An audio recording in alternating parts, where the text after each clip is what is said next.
Hey everybody, it's Ms Holt, and I'm going to be showing you a few drawing techniques today. The first thing you're going to need is a pencil. Make sure it is a number 2. It is a lot easier to draw with these pencils. And make sure it is sharpened and you have a pretty good eraser. Okay? First thing we're going to talk about is how you hold your pencil. Your pencil should rest on your middle finger right there at this joint.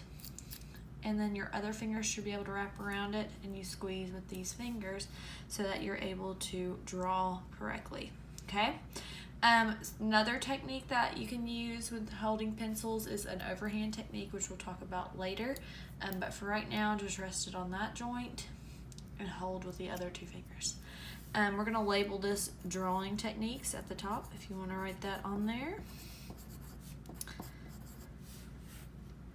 Okay. And you can write your name if you want below that for when you turn this in. Okay, so the first technique we're going to talk about is the back and forth technique.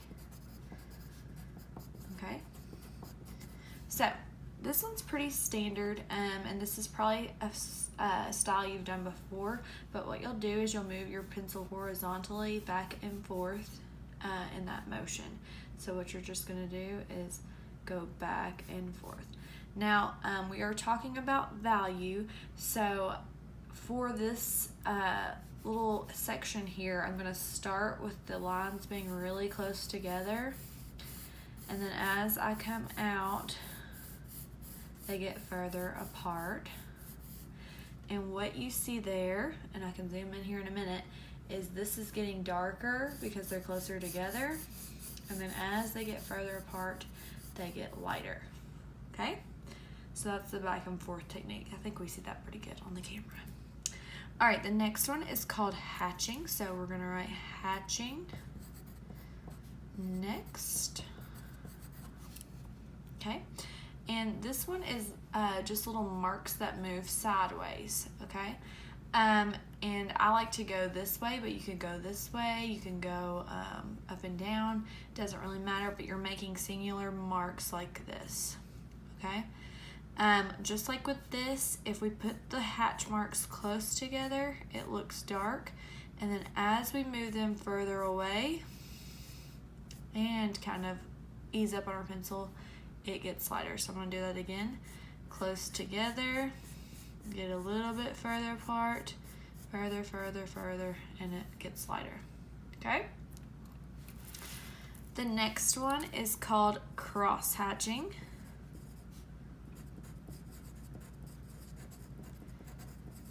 And it's the same as hatching, so it starts with just normal lines that are hatched. And I just did them all the same for this because your cross is going to go the opposite direction. So I have a diagonal line going this way. So when I go back across, I'm going to go this way, and I'm going to make my lines closer together. And then as I go down this way, I'm going to move them farther apart. So close together. And then as I'm moving down, it's going farther apart. I'm going to show you that one more time. So your hatch marks. And then we're going to start close together on the cross and move them further apart. Okay. All right, next up is going to be scribbling. Something you all probably know how to do. Oh, I think I spelled that wrong. Oh, L-I-N-G. Okay.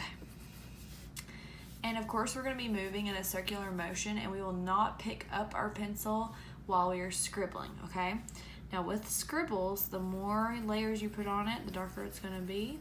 And then as you move out, if you put less layers on there, it's going to get lighter. So let's do that again. Close together is really dark, and then as you move further away and give less layers, it's lighter. Okay? All right. So we've got back and forth, hatching, cross hatching, and scribbling so far. The next one we're going to talk about is called stippling.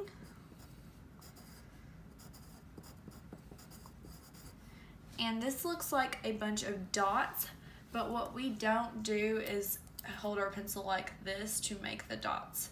This actually breaks the end of your pencil if you go up and down like this.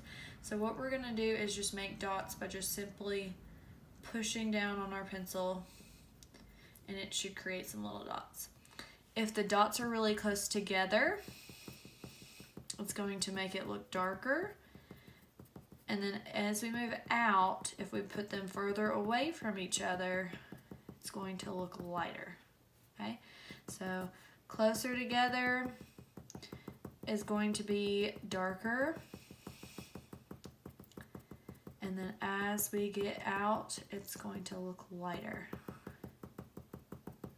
And it does take a little bit more time to do this technique because you are just doing multiple dots, okay? All right, the next one is called blending.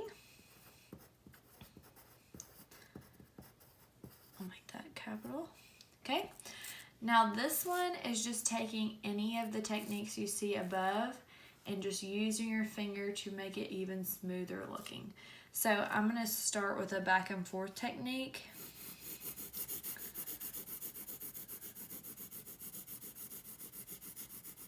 Okay, I'm going to make that a little bit darker.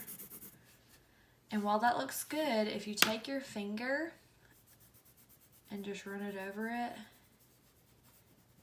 it gets an even more blended look.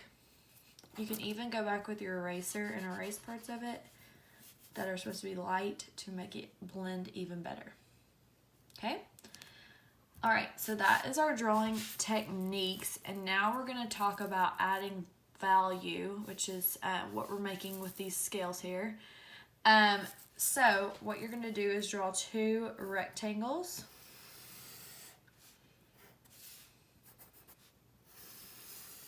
That are long, like that.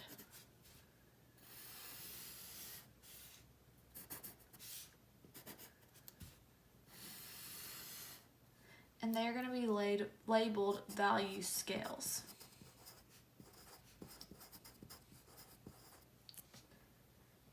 All right, as you all have been told in the past, we have 2 different sides of value, and the light side, which we'll put on this end, is called tint. And that is when you add white to any color. And the dark side is called shade. And that is when you add black to any color. We're only working with neutrals right now, but if you had, say, some paints, this would work the same way as if you kept adding black or kept adding white, okay? Your true color would be somewhere in here. So red would start here, and then as you go down, it would get whiter, and then red here, and as you go down, it goes darker. Okay? All right, so we're just gonna pick one of these techniques. I'm just going to do the scribbling. We'll start with scribbling. You can pick whichever one you want. And I'm just gonna start making a dark shade on this end, overlapping my scribbles a lot. And then as I go down, I'm gonna start taking some pressure off my pencil and moving those scribbles out away from each other. It's okay if you go outside the lines. Okay? And we can see it going from a shade to a tint. Make this a little bit darker in here. Okay. All right, and then you can pick another one. Again, shade goes here, and tint goes here. All right. So for this one, I'm going to do hatching. So I'm going to put hatch marks all the way across my bar. Or I'm going to do cross hatching, sorry. And then I'm going to start on this side and put my lines really close together so I get some shade. And I do add pressure to my pencil so it will be a little bit more dramatic. And then as I move out, I'm going to move those lines away from each other and take some pressure off of my pencil.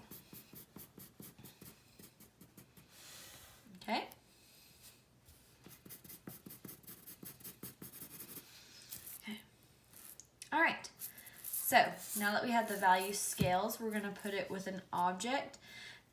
When you are drawing an object and you want to add value to it, there's a certain way you need to think about your drawing.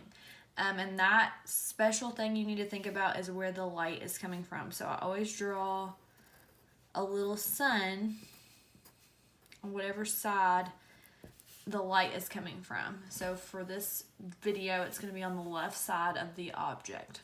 Okay. We're going to do something really simple. So I'm just going to draw a cube. So we're going to start with a square. And then I'm going to draw, starting in the middle of the square here. And on the side, I'm going to draw another square. We'll erase those lines here in a minute. Okay. And then I'm going to connect my corners. So I'm going to draw a line here, here, and here. And we can't see these because they are inside the object. So I'm going to erase these real fast. And look at our cube. So our light is coming from this direction, which means the light is hitting this part of the cube the most. This part of the cube a little bit, but not all the way. And this side is receiving no light at all. So what that means, since this is getting the most light, it's going to be our highlight. So I'm going to put highlight.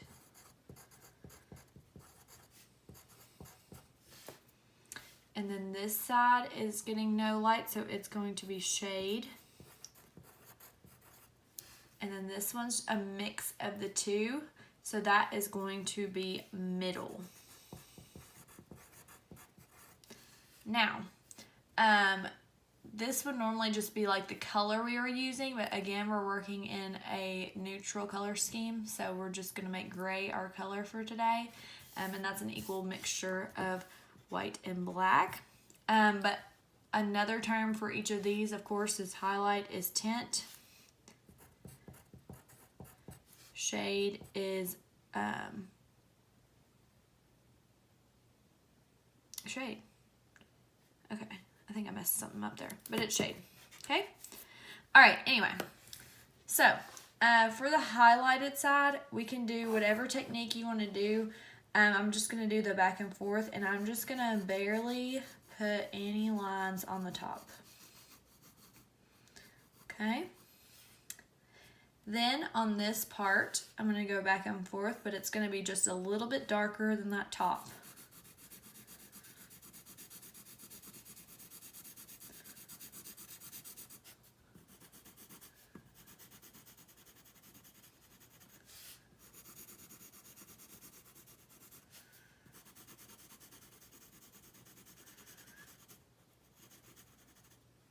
Actually, I know this is supposed to be shadow. I just remembered. Shadow. Okay. All right. So that's the highlight. It's the lightest. The middle is in the middle, of course. And then this last one is going to be our darkest. So we're going to put some pressure on our pencil for this one. And we will see that that side is not getting any light. Okay. So when you're making an object, it's important, if you're going to add value to it, to think about where that light is coming from. Also, with these kinds of objects, there will also be a cast shadow, which I'll show you in the next object we draw, but that kind of goes out to the side. This is like when you're outside on the sidewalk and the sun is setting and you can see your shadow. That is your body blocking out the light in that area, so it's casting a shadow on the ground below you. Okay, so for the next one, we're going to do a circle, and we're going to make the circle a sphere. Okay, for this part, I'm going to put the light over here, and if it helps, you can draw an arrow, and we know that this is going to be the highlight, this is going to be the middle, and then the very edge and then the shadow beside it is going to be the shade or shadow. Okay, So for this one, I'll do the scribbling technique, and then for the highlight, I'm just gonna barely scribble in that area. As I go down away from the sun, I'm gonna scribble, make it a little bit darker.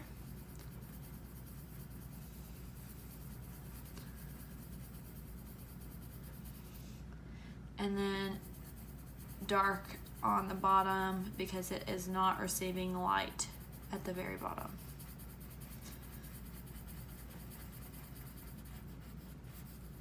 Okay, so let's talk about that cast shadow. So that's gonna come out here. It's very easy to do with spheres because they're round, so we know that shadow is just going to be round.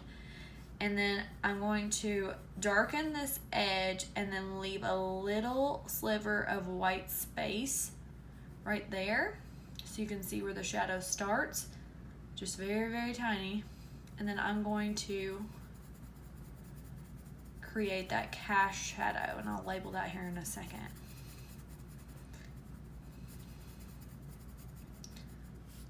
And that comes from the sun being behind the object, and it's casting out a shadow where the sun can't reach. Okay? There we go. Sorry, it's a little bit hard to do with the scribble technique. Okay, so I'm gonna label that right here with an arrow, cast shadow. Okay.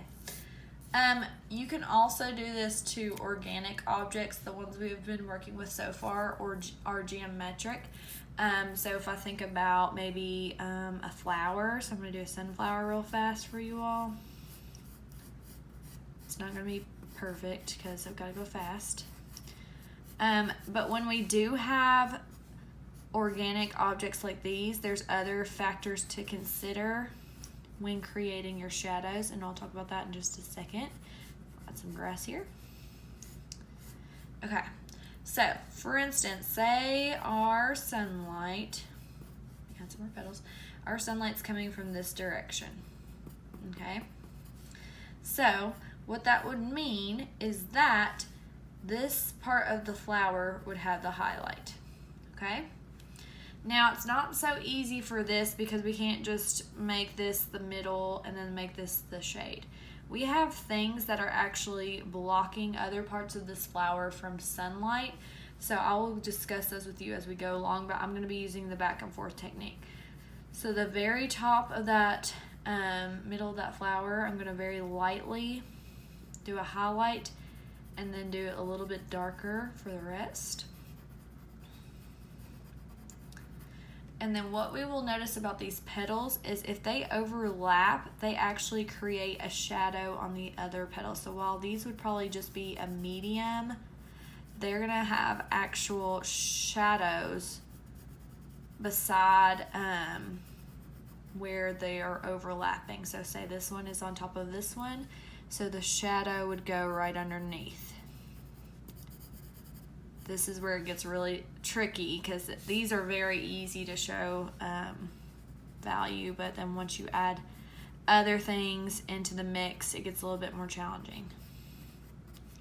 Okay, let me keep doing those petals. Anywhere they overlap, you want to show that where that petal is. So that one's overlapping that one. That one's overlapping that one. This one's on top of this one. And our flower is already looking way better. Okay? All right. So, because there is all of this going on, do you think the sunlight can reach the stem? It's not really going to. It may get around to this because this goes wider than where this flower is, but down through here it's going to be pretty dark. So right under the leaf, I'm going to make it really, really dark. And then I'm going to get just a little bit lighter as I go down to the grass. Okay. Right up next to the stem, we're going to do a really dark shadow.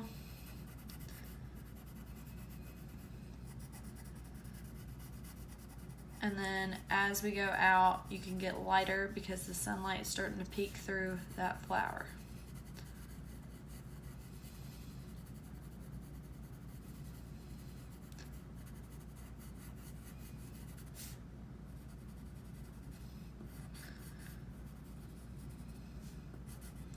And then I won't really mess with the grass for the sake of time.